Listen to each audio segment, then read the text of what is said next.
3월 4일 오늘 만나 성경 말씀은 레위기 4장 13절에서 15절 말씀입니다.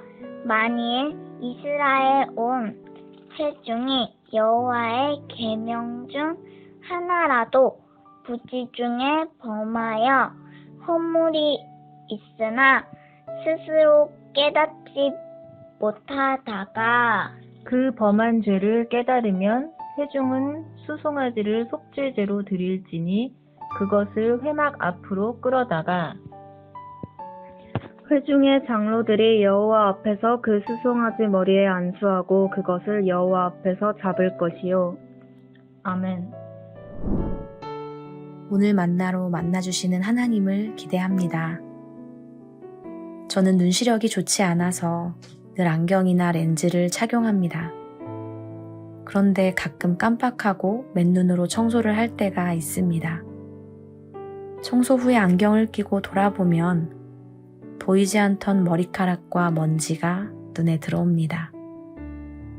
앞이 흐릿할 때는 보이지 않던 것들이 보이기 시작하는 것입니다.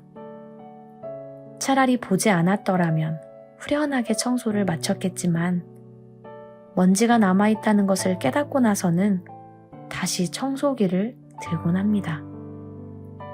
오늘 우리가 함께 읽은 레위기 4장 13절에서 15절까지의 말씀은 이스라엘 회중이 부지 중에 범한 죄에 대해 다루고 있습니다. 부지 중에 범한 죄란 의도적으로 지은 죄가 아니라 모르고 지은 죄, 실수로 지은 죄를 의미하는데요. 말씀을 다시 한번 읽어보겠습니다.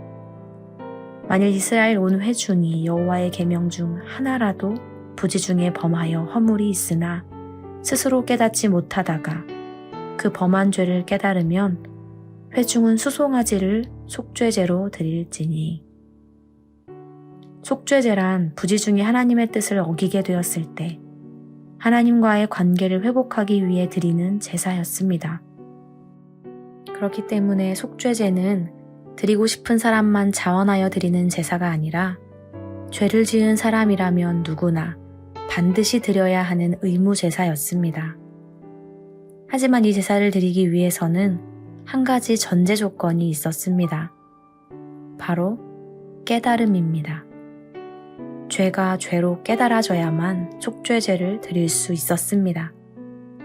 죄에 대한 깨달음은 죄책감을 주기 위한 것이 아니라 하나님과의 관계 회복을 위해 주어지는 은혜였습니다. 여기서 중요한 점은 죄를 깨달았다면 실수로 저지른 죄일지라도 그대로 두어서는 안 된다는 것입니다. 하나님께서는 오늘 말씀을 통해 죄를 깨달았다면 주님께 나아가 그 죄를 해결해야 한다고 말씀하십니다. 제사, 즉 예배는 죄와 서로 먼 것 같으면서도 아주 가깝습니다. 예배는 죄와는 상관없는 거룩하신 하나님을 향해 드리지만 예배를 드리는 사람은 결국 죄인이기 때문입니다. 죄인들이 하나님의 은혜와 사랑에 의지하며 나아가는 자리가 바로 예배의 자리입니다. 그러나 그 자리로 나아가기 위해서는 속죄가 필요합니다. 하나님과 죄는 함께 할 수 없기 때문입니다. 하나님께서 자신의 백성들에게 속죄 제사를 가르치시는 이유가 바로 여기에 있습니다. 죄를 짓지 않고 살아가는 사람은 없습니다.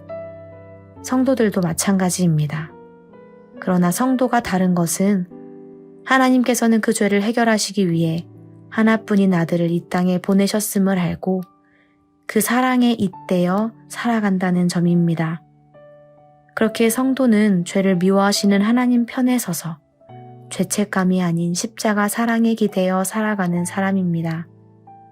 날마다 말씀 앞에 나를 비추며 깨달음을 구하는 자들입니다. 오늘 하루도 주신 말씀을 붙들고 깨달음을 구하며 하나님 앞으로 나아가시기를 소망합니다. 기도하겠습니다. 하나님, 연약한 우리를 위해 이 땅에 예수 그리스도를 보내주셔서 감사합니다. 오늘 주님께서 가르쳐 주신 말씀 기억하며 살아가길 소망합니다. 우리의 허물을 깨닫게 하실 때에 사랑의 주님께 달려가 엎드리어 회개하며 날마다 변화된 삶을 살게 하옵소서. 예수님의 이름으로 기도하옵나이다. 아멘. 이제 2가지 기도 제목으로 기도하겠습니다. 첫째로 우리의 삶 가운데 죄가 죄임을 깨닫는 은혜를 베풀어 주옵소서. 우리의 눈과 귀와 마음을 밝히사 거룩한 주님의 뜻을 따라 살아가게 하옵소서. 둘째로 하나님의 은혜와 사랑에 잇대어 예배의 자리로 나아가길 소망합니다. 예배를 통해 회개와 회복의 은혜를 누리게 하옵소서. 이 기도 제목으로 기도하신 후에 개인 기도 하시겠습니다.